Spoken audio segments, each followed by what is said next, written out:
Comrade জ্যোতি বসুর আত্মজীবনী জনগণের সঙ্গে দ্বিতীয় পর্যায় পর্ব 40। পশ্চিমবঙ্গে মধ্যবর্তী নির্বাচন এগিয়ে এলো। 1969 সালের ফেব্রুয়ারিতে নির্বাচন ঘোষিত হলো। নির্বাচনী লড়াইতে এবার আমরা যুক্তফ্রন্ট প্রার্থী হিসেবেই নির্বাচনে দাঁড়ালাম। 67 চতুর্থ সাধারণ নির্বাচনে আমাদের নিজেদের শরিক দলগুলির মধ্যে সম্পূর্ণ ঐক্য না হওয়ায় নির্বাচনের আগে সার্বিক যুক্তফ্রন্ট গঠন করা সম্ভব হয়নি, যার ফলে কংগ্রেস অনেকগুলি আসন পেয়েছিল। এবারে সেটা সম্ভব হলো। আমাদের পার্টি নিজের আলাদা কোনো নির্বাচনী ইস্তেহার প্রকাশ করল না। এবার যুক্তফ্রন্টের অন্তর্গত শরিক দলগুলি একটি সর্বসম্মত সর্বনিম্ন কর্মসূচি নিয়ে নির্বাচক মণ্ডলীর সামনে উপস্থিত হলো। এবারের নির্বাচনের পরিপ্রেক্ষিতটা অবশ্য একটু ভিন্ন। স্বল্প সময়ের জন্য হলেও আমাদের শাসনকালকেও রাজ্যের জনগণ এবার বিচার করবেন। খুব বেশি যে কিছু কাজ করা গেছে তা নয়, কিন্তু নিশ্চিতভাবেই যুক্তফ্রন্ট সরকার তার জনকল্যাণমুখী এবং শ্রমিক, কৃষক সহ মেহনতি মানুষের স্বার্থবাহী দৃষ্টিভঙ্গির পরিচয় রেখেছে। যুক্তফ্রন্টের শরিক দলগুলির মধ্যে বিরোধ, একদিকে সংশোধনবাদী, অন্যদিকে সংকীর্ণতাবাদীদের পক্ষ থেকে আমাদের পার্টিকেই প্রধান লক্ষ্য হিসাবে আক্রমণ করা, এইসব সত্ত্বেও যুক্তফ্রন্ট সরকারের মধ্যে সিপিআইএম এর নীতিনিষ্ঠ জনস্বার্থ বিরোধী দৃঢ় অবস্থান সারা রাজ্যে সংগ্রামী জনগণের পক্ষে অত্যন্ত আশাব্যঞ্জক ঘটনা। এই ঘটনায় কায়েমি স্বার্থবাহীদের প্রধান প্রতিনিধি কংগ্রেসীদের বহু বিনিদ্র রাত উপহার দিয়েছে। তারা বুঝতে পারে সিপিআইএম এর পিছনে জনসমর্থন ক্রমবর্ধমান। অতএব আমাদের পার্টির বিরুদ্ধে কুৎসা এবং ষড়যন্ত্র যেন নতুন উদ্যমে কংগ্রেসীরা শুরু করলো। তাদের পূর্ণ মাত্রায় সহযোগিতা করলো এই রাজ্যের, এমনকি রাজ্যের বাইরেরও বিভিন্ন বুর্জোয়া পত্রপত্রিকাগুলি। নির্বাচনকে সামনে রেখে প্রতিদিন কংগ্রেস নেতাদের পাতাজোড়া বিবৃতি ও ভাষণ খবরের কাগজের প্রধান প্রধান সংবাদ হিসাবে বেরোতে লাগলো। এসবই ছিল আমাদের পার্টির বিরুদ্ধে একঘেয়ে, ক্লান্তিকর, বস্তাপচা, কুৎসা, নির্জলা মিথ্যা ও জঘন্য বিকৃতিমূলক সংবাদ। কংগ্রেস ও অন্যান্য কমিউনিস্ট বিরোধী শক্তিগুলি প্রচার শুরু করলো যে সিপিআইএম দেশের সংবিধানে এবং গণতান্ত্রিক চরিত্রে বিশ্বাস করে না। রাজ্য সরকারে এই পার্টির অংশগ্রহণ রাজ্যের ও দেশের গণতান্ত্রিক কাঠামোকে ক্ষতিগ্রস্ত করবে। সুতরাং সিপিআইএম কে বাইরে রেখে যে কোনো ধরনের অকংগ্রেসী সরকারকে তারা সহ্য করতে রাজি। স্বভাবতই কংগ্রেস যে কত দিশেহারা হয়ে পড়েছিল তার প্রমাণ আমাদের বিরুদ্ধে এইসব নোংরা ও বিকৃত মন্তব্য।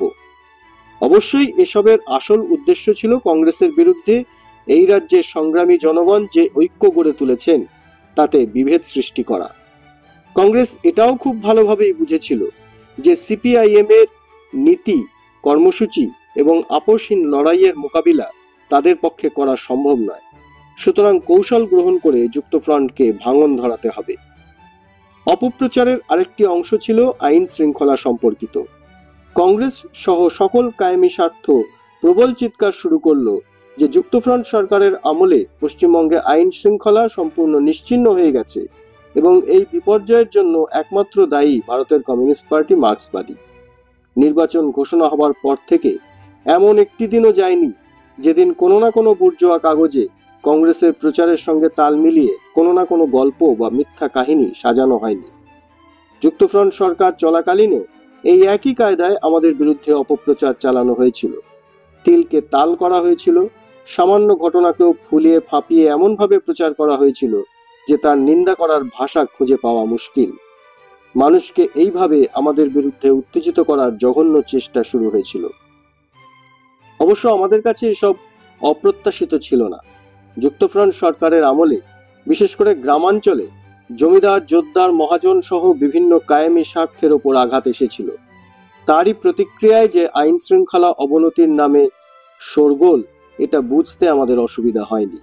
50-60 দশকের বিগত দিনগুলিতে যখন কংগ্রেস সরকারের প্রত্যক্ষ পরিচালনায় আমাদের পার্টির নেতা ও কর্মীদের ওপর একের পর এক হিংস্র আক্রমণ চালানো হয়েছে, আন্দোলনরত কৃষক, শ্রমিক, কর্মচারী, ছাত্র, নারীদের ওপর নির্বিচারে গুলি, বেয়নেট, গ্যাস, লাঠি প্রয়োগ করা হয়েছে, তখন এইসব আইন শৃঙ্খলার ধ্বজাধারীরা কোথায় যে লুকিয়েছিলেন কে জানে।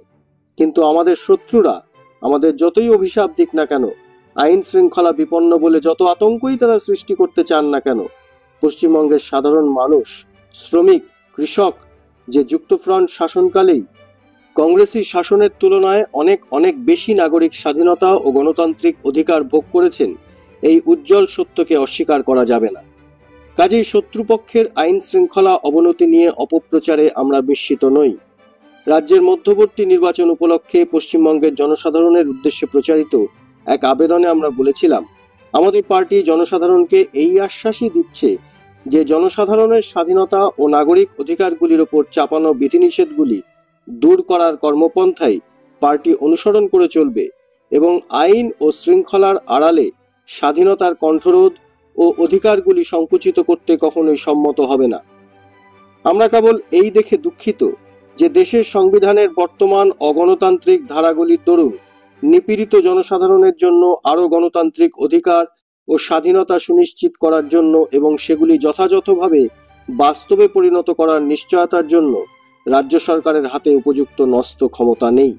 এই রকমের এক যুক্তফ্রন্ট সরকারে আমাদের পার্টির অংশগ্রহণের একটি প্রধান উদ্দেশ্য হল জনসাধারণকে যাতে প্রকৃত এবং স্থায়ী গণতান্ত্রিক অধিকার, স্বাধীনতা ও নাগরিক স্বাধীনতাগুলি দেওয়া সম্ভব হয়, সে উদ্দেশ্যে রাজ্য সরকারের বর্তমান খণ্ডিত ও অত্যন্ত সংকুচিত ক্ষমতায় সন্তুষ্ট না থেকে রাজ্য সরকারের হাতে উপযুক্ত ক্ষমতা আয়ত্তের জন্য রাজ্যগুলির পরিপূর্ণ ও অধিকতর স্বায়ত্তশাসন ক্ষমতা আদায়ের উদ্দেশ্যে দিল্লির কেন্দ্রীয় সরকারের বিরুদ্ধে সংগ্রাম চালিয়ে যাওয়া। রাজ্যগুলির জন্য পরিপূর্ণ স্বায়ত্তশাসনের ক্ষমতা আদায়ের আন্দোলনের গুরুত্ব যে কত বেশি তা আরও বোঝা যায় কেন্দ্রীয় সরকারি কর্মচারীদের আন্দোলনকে দমন করার নির্দেশ কেরালার যুক্তফ্রন্ট সরকার অস্বীকার করায় কেন্দ্রীয় সরকার সংবিধানের দোহাই দিয়ে যে আচরণ করেছে তার থেকে। এই সংগ্রামে আমাদের পার্টি পশ্চিমবঙ্গের জনসাধারণের নিকট সর্বান্তকরণের সমর্থন লাভের কামনা করছে এবং আইন ও শৃঙ্খলা বিপন্নর মিথ্যে ধুয়োকে ঘৃণার সাথে অগ্রাহ্য করতে এবং একে আমাদের জনসাধারণের শত্রুদের পক্ষ থেকে এক সুপরিকল্পিত এবং উদ্দেশ্যমূলক ছড়ানো কুৎসা বলে ছুঁড়ে ফেলতে আবেদন জানাচ্ছে। নির্বাচনের আগে কংগ্রেস এবং তাদের হয়ে বিভিন্ন বুর্জোয়া কাগজগুলি এমন কথাও বলতে শুরু করলো যে রাজ্য সরকারের হাতে প্রকৃত ক্ষমতা যদি নাই থাকে তবে তাতে সিপিআইএম যোগ দিতে চায় কেন? যদিও বহুবার এ বিষয়ে আমরা আমাদের অবস্থান ব্যাখ্যা করেছি, আমাদের পার্টি কর্মসূচিতে এ সম্পর্কে আমাদের নীতির সুস্পষ্ট উল্লেখ আছে, তবু সেই একঘেয়ে কথাগুলি আবার আমাদের বিরুদ্ধে জনগণকে বিভ্রান্ত করার উদ্দেশ্যে বলা হতে লাগলো। এরকম সরকারগুলিতে আমাদের পার্টির অংশগ্রহণ হলো জনগণতন্ত্রের জন্য সর্বহারা শ্রেণী এবং তার মিত্রদের সপক্ষে আরো বেশি বেশি সংখ্যায় জনসাধারণকে টেনে আনার জন্য সংগ্রামের এক সুনির্দিষ্ট রূপ। এসব কথা আমরা বহুবার বলেছি, তাও আমাদের বিরুদ্ধে বিভ্রান্তি ছড়ানোর কৌশল ওরা ছাড়েনি। আমাদের সমালোচকরা, এমনকি আমাদের বামপন্থী কিছু সমালোচকও 69-এর মধ্যবর্তী নির্বাচনের আগে প্রশ্ন তুললেন, যারা সমাজতন্ত্রী বা বিপ্লবী নয় সেসব পার্টির সঙ্গে আমাদের পার্টি মৈত্রী করতে এত আগ্রহী কেন? তারা অন্যান্য পার্টির সঙ্গে আমাদের মিত্রতা ও ফ্রন্ট গড়ে তোলাকে সুবিধাবাদী ও নীতিহীন বলে চিৎকার শুরু করে দিলেন। এ বিষয়েও আমরা আগেই বক্তব্য বলেছি, তবু ওদের কুৎসার জবাব দেওয়ার জন্য আবার আমাদের মুখ খুলতেই হলো। 1969-এর মধ্যবর্তী নির্বাচন উপলক্ষে রাজ্যের জনগণের উদ্দেশ্যে সিপিআইএম পশ্চিমবঙ্গ রাজ্য কমিটির এক আবেদনে বলা হলো, যারা কংগ্রেস শাসনের বিরুদ্ধে লড়াই করতে প্রতিজ্ঞাবদ্ধ এবং একটি সর্বসম্মত সর্বনিম্ন কর্মসূচির ভিত্তিতে আমাদের পার্টির সাথে সহযোগিতা ও মিত্রতা করতে ইচ্ছুক, এরকম সব গণতান্ত্রিক পার্টির সাথেই আমাদের পার্টি মৈত্রী করছে এবং করে চলেছে। এই মিত্র দলগুলি সমাজতন্ত্র এবং সাম্যবাদ গ্রহণ করুক, এই দাবিও যেমন আমরা তাদের কাছে করি না এবং সেজন্য চাপ দিতে পারি না, তেমনি কোনো আদর্শবাদী ও বাস্তব সম্পর্ক রহিত মাপকাঠি দিয়েও আমরা তাদের গণতান্ত্রিক চরিত্র পরিমাপ করি না। প্রথমত, আমরা শাসক কংগ্রেস দলের এবং তার নীতিগুলির প্রতি তাদের রাজনৈতিক মনোভাব কি।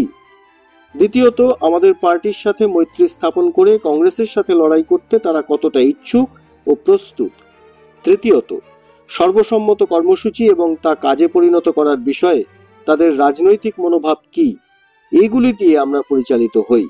আমাদের দেশে বর্তমানে যে অবস্থা রয়েছে গণতান্ত্রিক শক্তিগুলির ঐক্য গড়ে তুলবার এই হলো একমাত্র পথ। আর কেবল এই পথেই আমাদের পার্টিকে বিচ্ছিন্ন করবার জন্য কংগ্রেস ও অন্যান্য প্রতিক্রিয়াশীল দলগুলির চাতুরীকে ব্যর্থ করা সম্ভব। এই দায়িত্ব এড়িয়ে গেলে সেটা বাস্তব জীবন থেকে পলায়নের সামিলই হবে।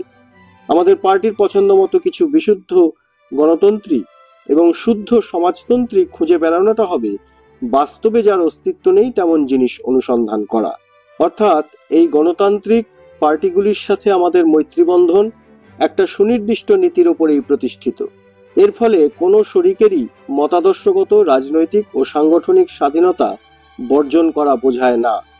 এতে বোঝায় যে মতাদর্শগত, রাজনৈতিক ও তত্ত্বগত অবস্থান বিভিন্ন রকমের হলেও জনবিরোধী একচেটিয়া কংগ্রেসি শাসনের বিকল্প হিসাবে একটি সর্বসম্মত ও সর্বনিম্ন কর্মসূচি নিয়ে জনগণের স্বার্থে কাজ করা সম্ভব। সত্যি ঘটনাটা হলো এই যে কংগ্রেস পশ্চিমবঙ্গে ক্ষমতায় ফিরে আসার জন্য একেবারে মরিয়া হয়ে উঠেছিল। তাই কোনো কুৎসা, অপপ্রচার কৌশলকেই তারা বাদ রাখেনি এবং এসবের প্রধান লক্ষ্যটা ছিল অবশ্যই ভারতের কমিউনিস্ট পার্টি মার্ক্সবাদী। কারণ মুখে স্থায়ী সরকারের কথা বললেও আসলে কংগ্রেস বুঝতে পারছিল যে এই রাজ্যে তারা ক্রমেই জনসমর্থনের ভিত্তিটা হারাচ্ছে এবং সিপিআইএম ক্রমেই তার গণশক্তিকে শক্তিশালী করছে। তারা এও বুঝেছিল যে যুক্তফ্রন্ট ক্রমেই একটি ব্যাপক সংগ্রামের ফ্রন্টে পরিণত হচ্ছে, যার প্রতিক্রিয়া সারা দেশের পক্ষেও সুদূর প্রসারী। ৬ দশকের মধ্যভাগ থেকে পশ্চিমবঙ্গে এবং কেরালায় শ্রমিক শ্রেণী, কৃষক, মধ্যবিত্ত সহ আপামর মেহনতি জনসাধারণ সুনির্দিষ্ট লক্ষ্যে বুর্জোয়া জমিদার শ্রেণীকে সরাসরি চ্যালেঞ্জ জানাতে শুরু করেছে এবং রাজনৈতিক ক্ষমতা দখল করতে চাইছে। যদিও গোটা রাষ্ট্রের রাজনৈতিক ক্ষমতা দখলের জন্য লড়াই দীর্ঘ ও ধারাবাহিক প্রক্রিয়া, তবু তার শুরু হয়েছে এবং এই সন্ধিক্ষণই বুর্জোয়া জমিদার শ্রেণী সহ সকল কায়েমি জনবিরোধী শক্তি ও তাদের প্রতিভু কংগ্রেসের কাছে রীতিমতো উদ্বেগ, ভয় ও বিপদের কারণ। কংগ্রেস সেই দৃষ্টিভঙ্গি থেকেই পশ্চিমবঙ্গের এই মধ্যবর্তী নির্বাচনকে দেখছে। সুতরাং আমাদেরও ঐক্যবদ্ধভাবে এবং দৃঢ়ভাবে এই নির্বাচনী সংগ্রামে ঝাঁপিয়ে পড়তে হবে।